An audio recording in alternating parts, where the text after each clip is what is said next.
দেশকে রক্ষা করার জন্য আরেকটা যুদ্ধ করতে হবে, আরেকটা আন্দোলন করতে হবে, আরেকটা সংগ্রাম করতে হবে। সেই আন্দোলন করতে গিয়ে যদি আমাদের তাজা রক্ত রাস্তার মধ্যে ঢেলে দিতে হয়, আমরা ঢেলে দেবো ইনশাআল্লাহ। যদি আমাদের জীবনকে বিসর্জন দিতে হয়, আমরা জীবনকে বিসর্জন দেব ইনশাআল্লাহ। যদি যুদ্ধ করতে হয়, একটা যুদ্ধ করব। বাংলাদেশের একটা যুদ্ধ হবে, বিপ্লব হবে, সংগ্রাম হবে, মুসলমানের শত্রুতা পালাতে বাধ্য হবে ইনশাআল্লাহ। আকসা যদিও জেরুজালেমে অবস্থান করতেছে, কিন্তু বাইতুল মুকাদ্দাস প্রত্যেকটা মুসলমানের কলবের মধ্যে অবস্থান করতেছে। বাইতুল মুকাদ্দাসকে হেফাজত করা প্রত্যেকটা মুসলমানের জরুরি দায়িত্ব। এটা আমাদের কাছে ছিল না তা না। দীর্ঘদিন পর্যন্ত ওমর ইবনে খাত্তাব রাদিয়াল্লাহু তাআলা খেলাফত থেকে বাইতুল মুকাদ্দাস দীর্ঘদিন পর্যন্ত আমাদের অধীনেই ছিল, কিন্তু কেন নাই এই বিষয়ে বিশাল আলোচনা। শুধু আমি মুসলমানদেরকে একটা কথা বলতে চাই, জেরুজালেমের চারপাশে মুসলমান কান্ট্রি, সবগুলি তো মুসলমান কান্ট্রি। এরপর মাঝখানে ছোট্ট একটা জায়গা এই ইহুদিরা দখল করলো কিভাবে? এটা বিরাট প্রশ্ন। তার মানে গাছ কুরআনকে বলতেছে, তুমি আমাকে কাটছো কেন? তুমি আমাকে কাটছো কেন? তখন কুরআন বলতেছে, আমার পিছনে তোমার জাত ভাই না থাকলে আমি তোমাকে কাটতে পারতাম না। তোমার পিছনে আমার জাত ভাই আছে, আর একটা কুঠার আমার পিছনে থাকার কারণে আমি কাটতে পারতেছি। আজকে বাইতুল মুকাদ্দাস আমাদেরই, কিন্তু রাখতে পারছি না আমাদের জাত ভাইদের কারণে। এর কারণটা কি? দেখেন, আমরা পরিকল্পনা নেই সাময়িক। এই যে আমরা মুসলমান আছি না, আমাদের পরিকল্পনা কি? আজকে কি করব, কালকে কি করবো, বাস শেষ। জোয়ার আসছে তো সব দুনিয়া ভাসায় ফেলায়, ভাটা লাগছে তো সব শুকায় ফেলায়। কিন্তু ইহুদিরা প্রত্যেকটা কাজের টার্গেট নেয় 200 বছর। কত বছর? খ্রিস্টানরা প্রত্যেকটা কাজের টার্গেট নেয় কমপক্ষে 100 বছর। 200 বছর পরে বীজ কি হবে, গাছ কত দূর হবে, কত স্পেসে ছায়া দিবে এবং কি উপকার করবে, কি ক্ষতি করবে, বীজ রোপণ করার সময় তারা চিন্তা করে। আর আমাদের চিন্তা কি? আমাদের চিন্তা আজকে কি করলাম, কালকে কি করলাম। দেখেন, ইহুদিরা প্রথম সৌদি আরবকে কন্ট্রোল করছে। ইহুদিরা, এই যে আমাদের আহমদ খালেদ সাহেব দামাত বরকাতুম বলেছেন যে তুরস্কের তারিফে, প্রশংসা আমরা পঞ্চমুখ, সেই তুরস্কের সাথে সবচেয়ে বেশি ব্যবসা তারা করে। মিশর এত বড় দেশ, অথচ সেই মিশর তো ইসরায়েলের একের পাশে, সেই বর্ডার। মিশর ইচ্ছা করলে তো ইসরায়েল উড়িয়ে দিতে পারে, কিন্তু পারছে না কেন? কারণ কোথায়? আজকে চারদিক মুসলমান কান্ট্রি। তার মানে হলো এই মুসলমান কান্ট্রিদের মধ্যে যতক্ষণ পর্যন্ত ইহুদিদের দালাল সৃষ্টি করতে না পেরেছে, ততক্ষণ পর্যন্ত ইসরায়েল তারা দখল করতে পারেনি। এখানেও আজকে দেখেন, আমরা কি শুনছি যে পার্বত্য অঞ্চল খ্রিস্টান রাজ্য গঠন করবে। কে বক্তৃতা করেছেন? Prime minister.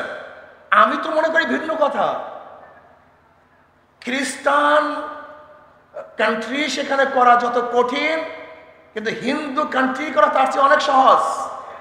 আমার তো বিশ্বাস প্রাইম মিনিস্টারের বক্তব্য ভারতকে আড়াল করার জন্য। এটা আমার বিশ্বাস, এটা ভারতকে আড়াল করার জন্য। আপনি কি জানেন, সেই খাগড়াছড়ির থেকে মৈত্রী সেতুর নামে ভারতের সাথে কত বড় ব্রিজ করা হয়েছে আপনারা জানেন? বিশাল ব্রিজ করা হয়েছে, 4 লেনের রাস্তা করা হচ্ছে। শত শত একর জমি খাগড়াছড়ির এলাকা, ওই মিরসরের এলাকার মধ্য থেকে ভারতকে দেওয়া হয়েছে ব্যবসার জন্য। আপনি কি জানেন? আপনি জানেন আমাদের বাংলাদেশের উপর থেকে কতগুলি করিডোর দেওয়া হয়েছে? আপনি কি জানেন এখন ভারতে ট্রেন লাইনের কি ব্যবস্থা করা হচ্ছে? আপনি কি জানেন আজকে প্রত্যেকটা আমাদের নৌ বন্দর থেকে ভারতের মধ্যে যাওয়ার জন্য রাস্তাগুলির প্ল্যান কি করা হচ্ছে আপনি কি জানেন? আজকে ভারতের কি পরিমাণের লোক আমাদের দেশে চাকরি করছে। আজকে ইসরায়েলি পণ্য বয়কট করার জন্য স্লোগান করছি, কোককে বর্জন করো, কিন্তু ভারতের পণ্য কে বর্জন করবে? এই স্লোগান কেন হচ্ছে না? আজকে ভারত আমাদের দেশের সমস্ত রাজনীতি, অর্থনীতি, আমাদের দেশের স্বাধীনতা, এই ভূখণ্ডকে গ্রাস করার চক্রান্ত করতেছে। আজকে দেখেছেন আমাদের দেশের প্রাইম মিনিস্টার সেই দেশের সরকার প্রধান এবং বিরোধী দল প্রধানদের সাথে যেইভাবে আলিঙ্গন করছে, মনে হয় যেন তার আপন লোককে তারা খুঁজে পেয়েছে। ইসরায়েল যেরকম শত্রু, ভারতও আমাদের শত্রু। ইসরায়েলের পণ্যকে যেরকম বয়কট করব, ভারতের পণ্যকে বয়কট করতে হবে। কারণ এই ইসরায়েলকে সাপোর্ট করেছে ভারত, স্পষ্ট সাপোর্ট করেছে এই ভারত, ইসরায়েলের পক্ষে ভোট দিয়েছে এই ভারত। কাজে ইসরায়েল যেরকম আমাদের শত্রু, ভারত আমাদের শত্রু। ইসরায়েল আমাদের দেশ দখল করতে যত কঠিন হবে, কিন্তু ভারতের আমার দেশ দখল করতে তত সহজ হবে। কাজে ইসরায়েল আমাদের শত্রু, ওই মুদির গোষ্ঠী আমাদের শত্রু। ইসরায়েলের পণ্য বয়কট করব, ভারতের পণ্য বয়কট করব। সতর্ক থাকতে হবে। এই ভূখণ্ড নিয়ে যে ষড়যন্ত্র চলতেছে, অনেক ষড়যন্ত্র যা চিন্তা করতে পারবেন না। আজকে শিক্ষার মধ্যে ইসরায়েলের কথা নেই, কিন্তু সেখানে হাজারো ভারতের নাট্যকারদের কথা, হাজারো হিন্দু বংশীদের কথা, হাজারো ড্যান্স গানের কথা সেখানে নিয়ে আসা হয়েছে। আপনাকে দেখেছেন আজকে বাংলাদেশের ইতিহাসের মধ্যে স্বাধীনতা যুদ্ধের সবচেয়ে বড় সাহায্যকারী হিসাবে ইন্দিরা গান্ধীর ছবিকে শেখ সাহেবের ছবির চেয়েও বড় আকারে ছাপানো হয়েছে। আপনি কি ভেবেছেন আমরা স্বাধীনতার সময় স্বাধীনতা দিবস পালন করি, আর ওই দিন ভারতও স্বাধীনতা দিবস পালন করে তারা এই বাংলাদেশকে স্বাধীন করেছে? আপনি কি জানেন আজকে গোটা মিডিয়া, এটা সম্পূর্ণ মোদির, গোটা মিডিয়া চালানো হচ্ছে ভারতের মাধ্যমে। আজকে বুদ্ধিজীবী নামে ওই সমস্ত কুলাঙ্গাররা ভারতের সৃষ্টি। আজকে দেখবেন সাম্প্রদায়িকের নামে আমাদেরকে গালাগালি করে, কিন্তু হাজারো মুসলমানকে হত্যা করছে ভারত। একদিনও মিডিয়া কোনো কাভারেজ দেয় না, কথা বলে না।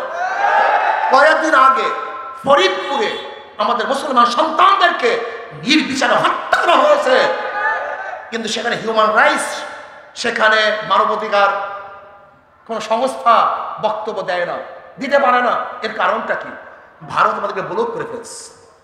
কাজী হুরমাতে আকসা যেরকম আমাদের বাংলাদেশও আমাদের, হুরমাতে আকসার যারা শত্রু আমাদেরও তারা শত্রু, ঠিক বাংলাদেশের যারা শত্রু তারা আমাদের শত্রু। কাজে ঐক্যবদ্ধ হন। যুদ্ধ আরেকটা করতে হবে, এই দেশকে রক্ষা করার জন্য আরেকটা যুদ্ধ করতে হবে, আরেকটা আন্দোলন করতে হবে, আরেকটা সংগ্রাম করতে হবে। সেই আন্দোলন করতে গিয়ে যদি আমাদের কাদা রক্ত রাস্তার মধ্যে ঠেলে দিতে হয়, আমরা ঠেলে দেবো ইনশাআল্লাহ। যদি আমাদের জীবনকে বিসর্জন দিতে হয়, আমরা জীবনকে বিসর্জন দেব ইনশাআল্লাহ। যদি যুদ্ধ করতে হয়, একটা যুদ্ধ করবো। বাংলাদেশের একটা যুদ্ধ হবে, বিপ্লব হবে, সংগ্রাম হবে। মুসলমানের শত্রুতা পালাতে বাধ্য হবে ইনশাআল্লাহ। হুঁশিয়ার থাকতে হবে। আজকে বাংলাদেশ সরকার ফিলিস্তিনের পক্ষে কথা বলেন, ইসরায়েলের বিপক্ষে। আমি সরকারকে অনুরোধ করব, আপনি ইসরায়েলের সমস্ত পণ্য সরকারিভাবে বয়কট করুন, বন্ধ করে দেন। শুধু কি তাই, আমি সরকারকে বলবো আপনি সৈন্য প্রেরণ করেন। ইসরায়েলের বিপক্ষে যারা সশস্ত্র যুদ্ধ করতে চায়, আমাদের বাংলাদেশের সেনাপতিদেরকে সেখানে প্রেরণ করুন। আপনি লিস্টি করুন ইসরায়েলের বিরুদ্ধে কে কে যুদ্ধে অংশগ্রহণ করতে চায়। আপনি লিস্টি করুন, আপনার নেতৃত্বে লিস্টি করা হোক। ইনশাআল্লাহ এই বাংলাদেশের হাজারো আকসার প্রেমিকরা, ইসরায়েলের দুশ্মনরা ইনশাআল্লাহ সেই যুদ্ধের সরাসরি উপস্থিত হয়ে ওদের বিরুদ্ধে লড়াই করে উৎখাত করে ইনশাআল্লাহ। যদি আপনি ইসরায়েলের বিপক্ষেই থাকেন, এই কাজগুলি করুন, আপনি সৈন্য প্রেরণ করুন। আমি বাংলাদেশ সরকারকে বলবো আমার যে সমস্ত বাচ্চারা, আমার মারা, আমার শিশুরা না খেয়ে সেখানে দুঃখে থেকে উঠছে, তাদের জন্য সাহায্যের ব্যবস্থা করুন। সরাসরি কিভাবে সেখানে সাহায্য পৌঁছানো যায় সেই ব্যবস্থা করুন। আমরা বিশ্বাস করি বাংলাদেশের হাজারো মানুষ আছে, তাদের ব্লাড বিক্রি করেও আমাদের এই বাচ্চাদের জন্য সাহায্য করবে ইনশাআল্লাহ। তাদের সব কিছু সর্ব করে ওই ফিলিস্তিনের মা বোনদের পাশে থাকবে তারা ইনশাআল্লাহ। আমরা যেতে পারছি না, সাহায্য পৌঁছাতে পারছি না, আপনি ব্যবস্থা করুন, সরকারিভাবে ব্যবস্থা করুন। আমরা সেখানে সাহায্য পৌঁছাতে চাই, সাহায্য করতে চাই। শুধু অর্থের সাহায্য নয়, অস্ত্রের সাহায্য করতে চাই। শুধু অস্ত্রের সাহায্য নয়, আমরা রক্ত দিয়েও তাদের সাহায্য করতে চাই। আমরা সরাসরি উপস্থিত হয়ে তাদের বিরুদ্ধে লড়াই করে আমি ফিলিস্তিনের পক্ষে সাহায্য করতে চাই। ফিলিস্তিন স্বাধীন রাষ্ট্র ঘোষণা করতে হবে। ফিলিস্তিনকে স্বাধীন রাষ্ট্র করার আগ পর্যন্ত হুরমাতে আকসা হবে না, আকসার হুরমাত থাকবে না। কাজে যে কোনো মূল্যে ফিলিস্তিনকে এক স্বাধীন রাষ্ট্র করতেই হবে ইনশাআল্লাহ। যখন যেই সময় ইসলামের দুশ্মন, দেশের দুশ্মন, এই মাটির দুশ্মনদের বিরুদ্ধে যখনই যেই সময় ডাকা হবে, তখন সেই সময় ইনশাআল্লাহ আমরা ঝাঁপিয়ে পড়বো। আল্লাহ আমাকে এবং আমাদের সবাইকে কবুল করে নেন, জাতীয় উলামা শায়খা পরিষদ কবুল করে নেন, উপস্থিত সবাইকে কবুল করে নেন। আল্লাহ মসজিদ আকসাকে হেফাজত করেন। আল্লাহুম্মা আমিন। রব্বানা যালামনা আনফুসানা ওয়া ইল্লাম তাগফির লানা ওয়া তারহামনা লানাকুনান্না মিনাল খাসিরিন। আল্লাহ তুমি আমাদের সবাইকে কবুল করে নাও। আল্লাহ ফিলিস্তিনের মুসলমানদেরকে হেফাজত করো। আল্লাহ ফিলিস্তিনের মুসলমানদেরকে হেফাজত করো। আল্লাহ ফিলিস্তিনের মুসলমানদেরকে হেফাজত করো।